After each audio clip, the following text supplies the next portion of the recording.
Every now and then, it's a good idea to reassess your storage. So I'm going to share with you how I do it.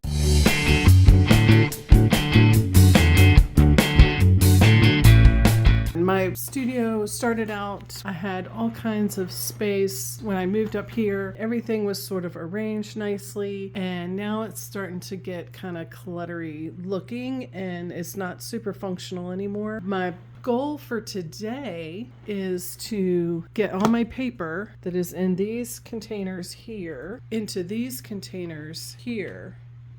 I probably won't fill them all up. You might be thinking, these are not plastic, these are not as durable, but I like how they're only 2 inches this way. These are probably closer to 3.5. I've got a lot of airspace.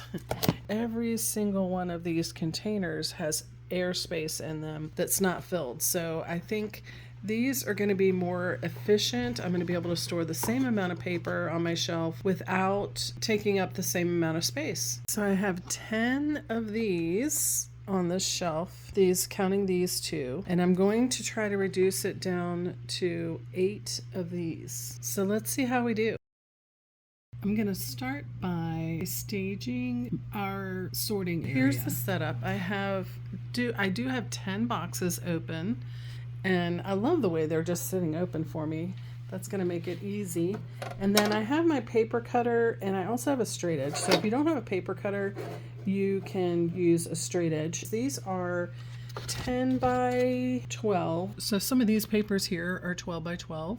So I'm going to have to cut those down to get them to fit. And that's okay. When I was using them for scrapbooking, it would be terrible to cut them down. But since I'm using them for mixed media, I don't ever use a whole 12 by 12 sheet anymore. So cutting them down to fit into these boxes is a compromise I'm willing to make. So I just added this stool to my setup to hold the box that I'm going to be emptying.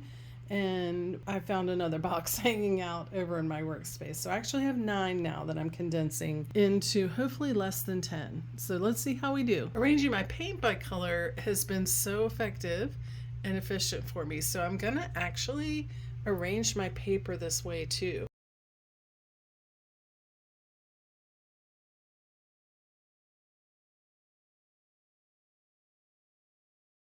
So I'm gonna broaden my categories, and I might even have like a words and maps category. I'm gonna also have a pattern, like a pattern that's multicolor category. But here's one I'm gonna have to cut down, so I'm just gonna set this one aside.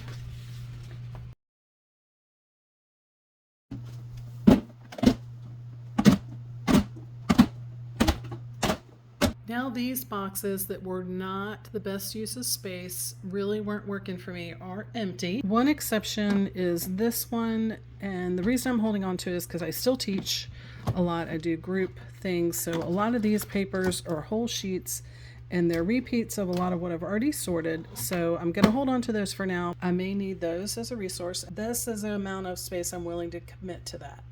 I also have this container, which I consider my travel container, and right now I'm going to keep this as is because I think I'll always have a container like this that I can take on the go with me. Look how much I pared it down. So we've got 1, 2, 3, 4, 5, 6, 7 boxes. These 7 boxes were all in those containers. These 2 were from other places. Now it's all neatly stacked. I have more stored in less space. So I haven't decided exactly how I want to label them. I want to make them look kind of pretty, but right now these sticky notes will do the trick so I can find things until I find some labels I want to use. Maybe you guys can recommend something for me. I'm honestly not opposed to a good old-fashioned Sharpie marker, just handwritten. I'm okay with that. But if I can find something cute, I will. What am I gonna do with all this space?